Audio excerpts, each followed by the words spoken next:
अगर आप ये समझें कि मैट्रिक में पढ़ने वाली उम्र जो है 55 है, अच्छा, तो फिर शायद 55 ही था।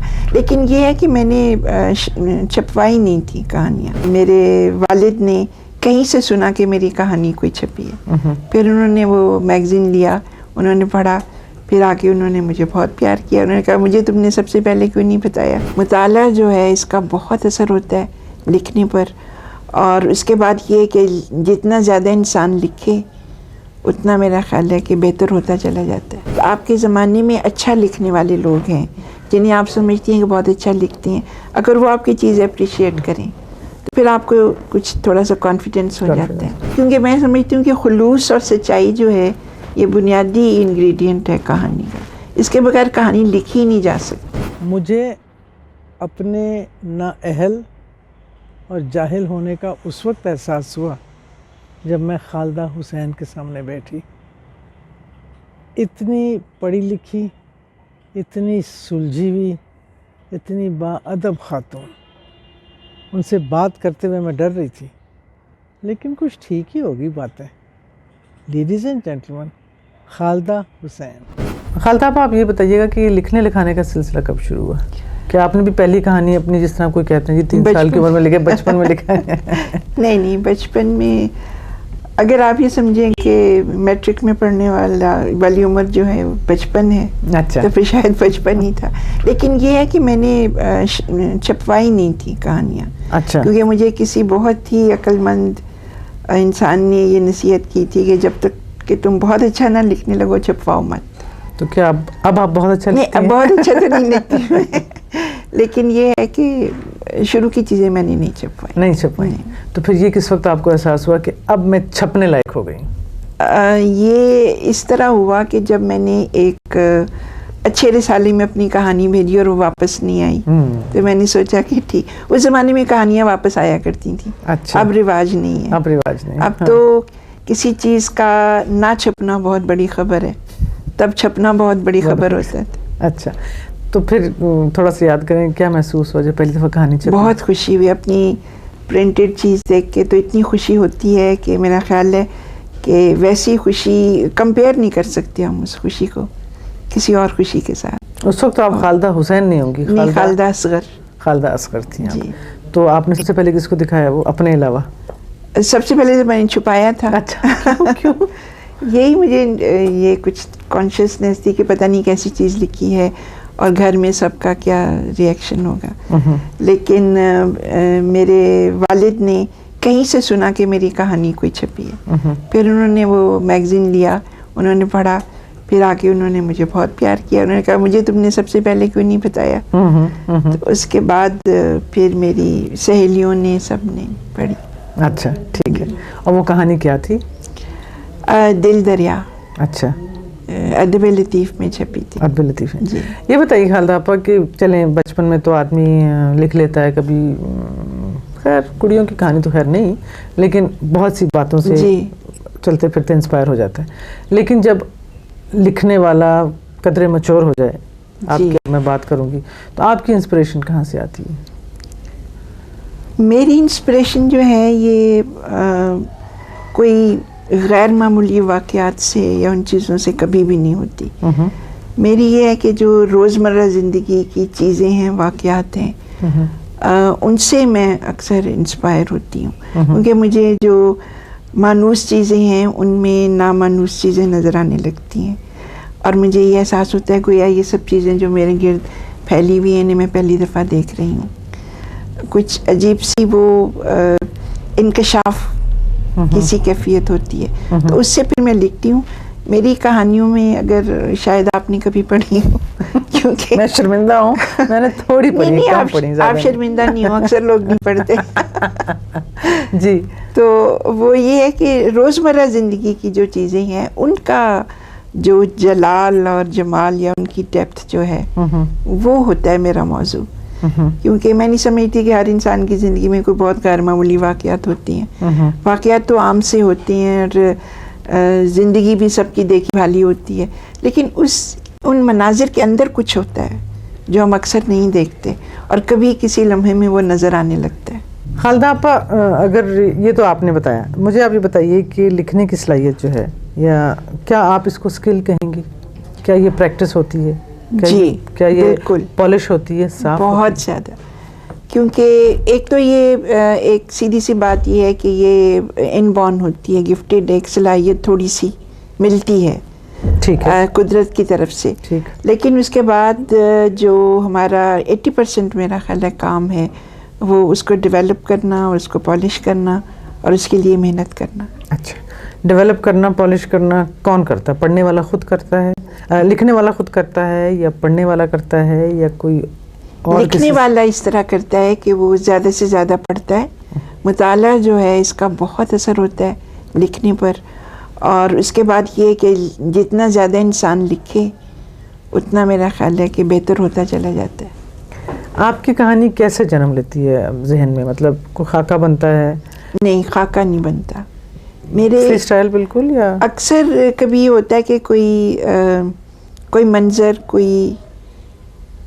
कोई मंज़र या कोई एहसास होता है जिससे वो सारी चीज़, एक एहसास है वो मुझे अट्रैक्ट करता है। कोई मसलन कोई साउंड है, कोई खुशबू है, या कोई मंज़र है इस तरह का, वो इफ़ेक्ट करता है। उसके बाद फिर उसमें से मैं फिर कॉन्शियसली ये सोचती हूँ कि इसको कैसे इवॉल्व किया जा सकता है। फिर इसमें से वो शाखें सी वाक़यात की निकलने लगती हैं उसके इर्द गिर्द, तो बस फिर कहानी बन जाती है। तो जब कंप्लीट होती फिर लिखी जाती है? जी, फिर लिखती, वैसे नहीं। तो जब खालदा हुसैन लिखती है, मुझे इसलिए मैं ये सवाल पूछती हूँ आमतौर पे, क्योंकि कुछ थोड़ा बहुत हमारे घर में भी लिखने लिखाने का ज़रा एक ट्रेडिशन थी। तो मैंने ये देखा है, मैंने अपने वालिद को भी देखा है, अपनी हमशीरा को भी देखा है, खुद अपने आप को भी थोड़ा बहुत जो भी थोड़ा, कि बड़ी एक बेचैनी, एक इस तरह एक कन्फ्यूजन, झुंझुलाहट। तो खालदा हुसैन जब लिखती है, या यूँ कहना चाहिए जब कहानी जिस तरह आपने समझाया बन रही होती है, तो उस वक्त खालदा हुसैन, अगर खालदा हुसैन में से निकल के बैठ के देखे तो क्या नज़र आता है उसको कि खालदा हुसैन क्या रिएक्ट कर रही है, किस तरह बिहेव कर रही है? मेरा ख्याल है कि शायद लोगों को एहसास होता हो, थोड़ी सी एब्सेंट माइंडेड अच्छा हो जाती हैं, और थोड़ी सी कोशिश होती है कि सारे काम जल्दी से निपटा लें और फिर जाके लिखें बैठ के। क्योंकि हम लोग तो इस तरह नहीं लिख सकते कि जिस वक्त कहानी आई या कुछ इंस्पायर हुई उसी वक्त बैठ जाए लिखने के लिए। बहुत से काम करने होते हैं। तो और ये कि इसके लिए हमें टाइम चाहिए होता है, तन्हाई चाहिए होती है।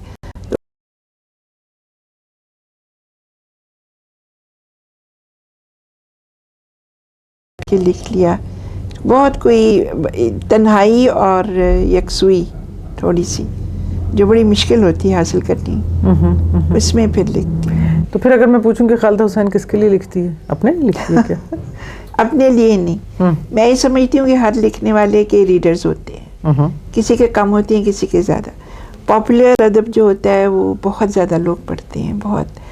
लेकिन ये है कि हर टाइप के राइटर को अपनी टाइप के रीडर्स ज़रूर मिलते हैं और उसे वो ढूंढ ढूंढ के पढ़ते हैं।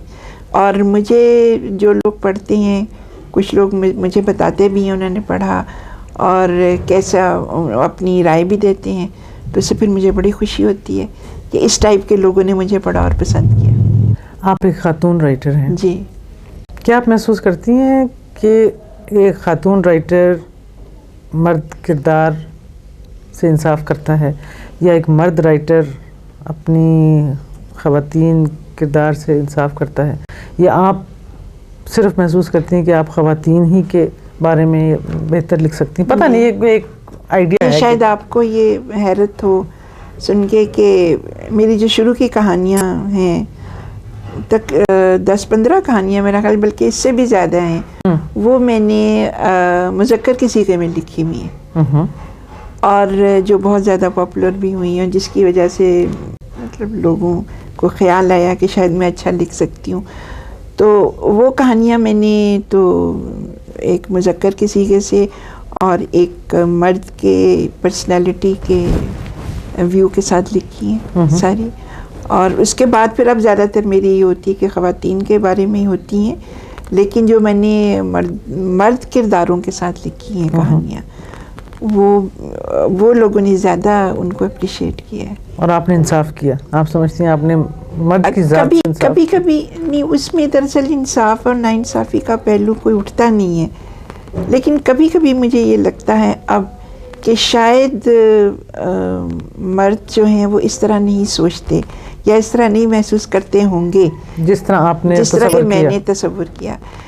लेकिन मसला ये होता है कि वो जिस मसले पर मैं लिख रही हूँ वो मुझे उस वक्त लगता है कि सिर्फ ये मर्द की दुनिया में ऐसा हो सकता है, ये सही है। क्या उसको सोचना चाहिए इस तरह, और वो कैरेक्टर सिर्फ मर्द का ही उसमें सूटेबल लगता है उस कहानी के लिए। लेकिन कभी कभी मुझे लगता है कि शायद मर्द इतने नरम दिल और इतने डेप्थ में जाने वाले शायद नहीं होते होंगे। लेकिन मैं कहती हूँ कि होना चाहिए, अगर नहीं है कोई भी तो ना होना चाहिए। लेकिन आपके लिए वो, आपके नज़दीक वो सही है, इसलिए आप बिल्कुल सही है। वो मेरा खालिदा हुसैन का सबसे बड़ा कहना चाहिए या सबसे इम्पोर्टेंट नक़ाद कौन है? मैं खुद।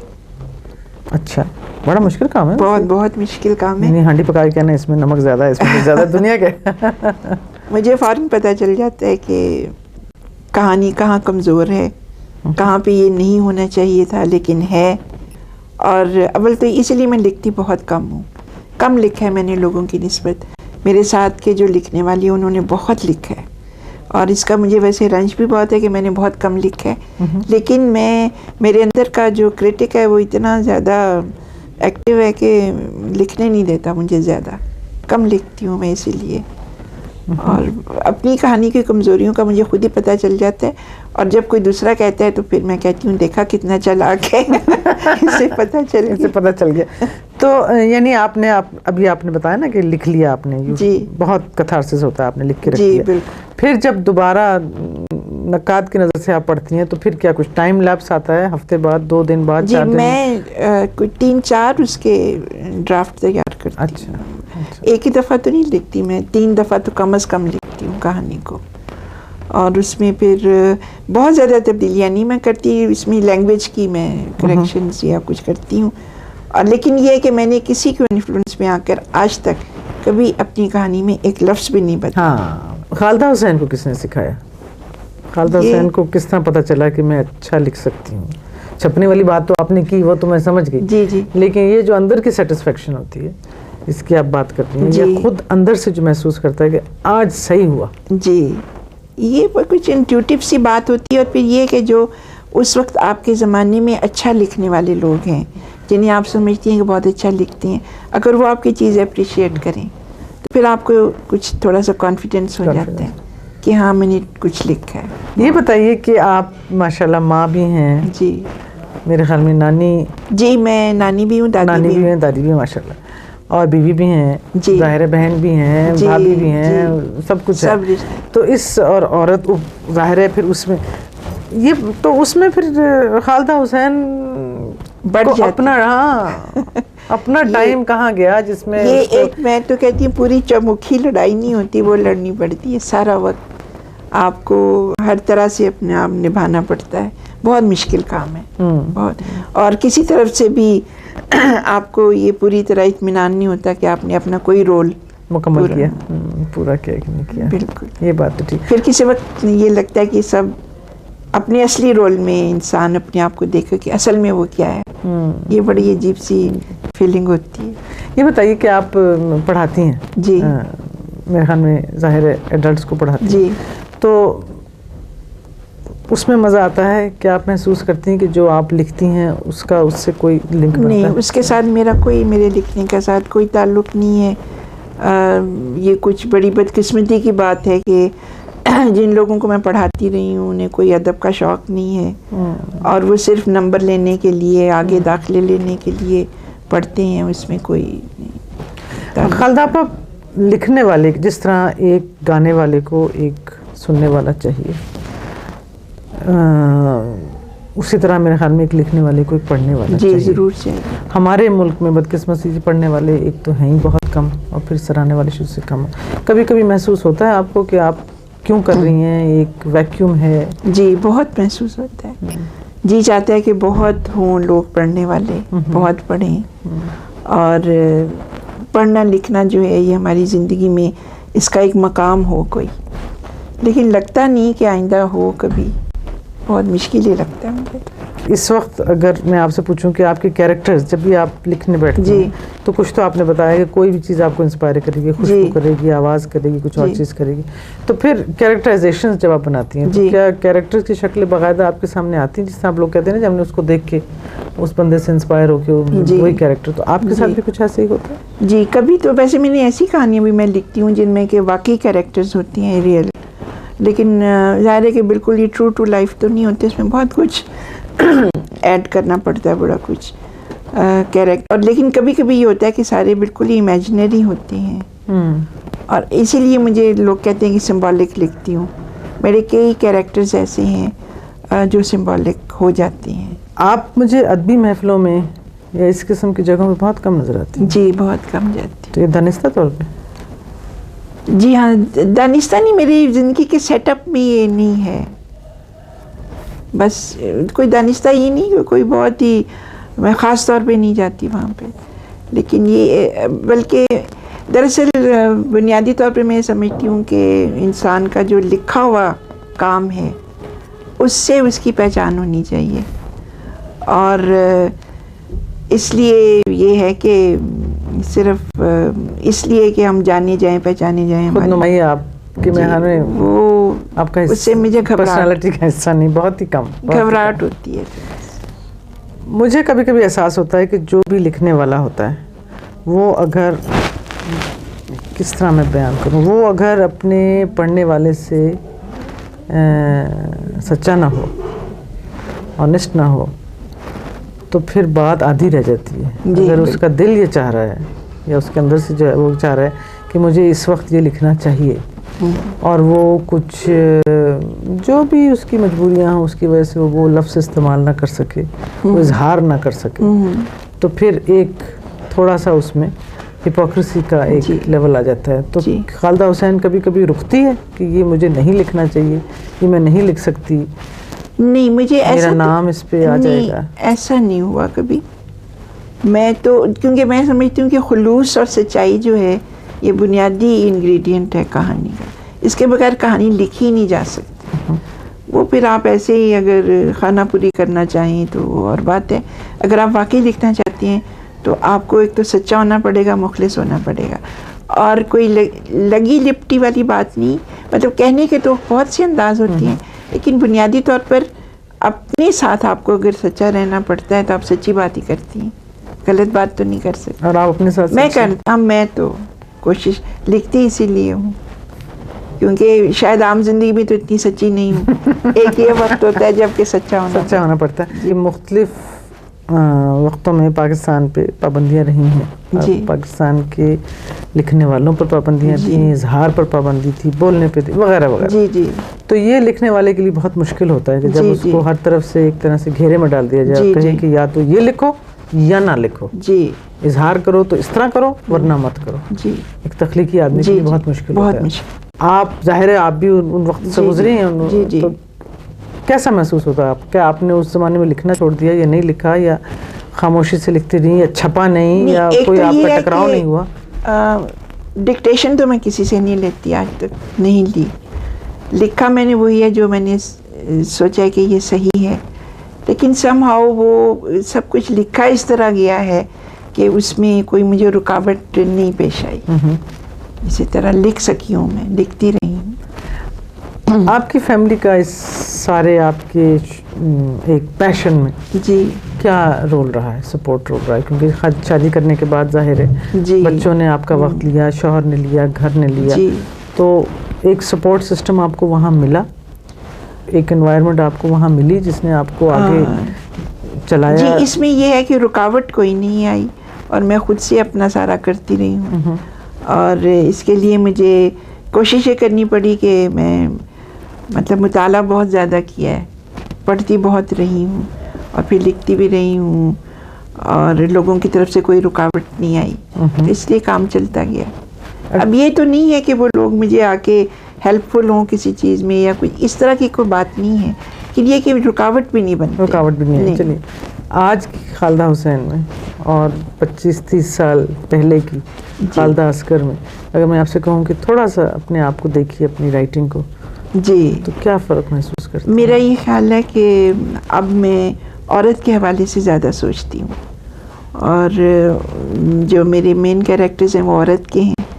और आज से 25-30 साल पहले मैं जनरल जो प्रॉब्लम्स थी उनके ऊपर लिखती थी ज़्यादा, लेकिन अब मैं ज़्यादा औरत के हवाले से, जी, मसाइल नहीं है, उसकी पर्सनैलिटी के हवाले से, तजुर्बात जो हैं ज़िंदगी के, उस हिसाब से लिखती हूँ। ज़्यादा वो मुझे ग्रिप करते हैं, पहले इतने नहीं थे। पढ़ने वाले आपके ज़्यादा ख़वातीन हैं, मर्द हैं, मिले जुले? मेरा तो ख्याल है कोई भी नहीं है। कहते यही है कि जी आप बहुत अच्छा लिखती हैं जनाब, क्या बात। ये इंटरव्यूज़ वगैरह होती हैं न्यूज़पेपर्स में, लोग बहुत कांटेक्ट करते हैं, आप इंटरव्यू दें, तो मैं कभी पूछ लेती हूँ कि आपने मुझे पढ़ा है, तो वो फिर पता ये चलता है कि उन्होंने बिल्कुल नहीं पढ़ा वो।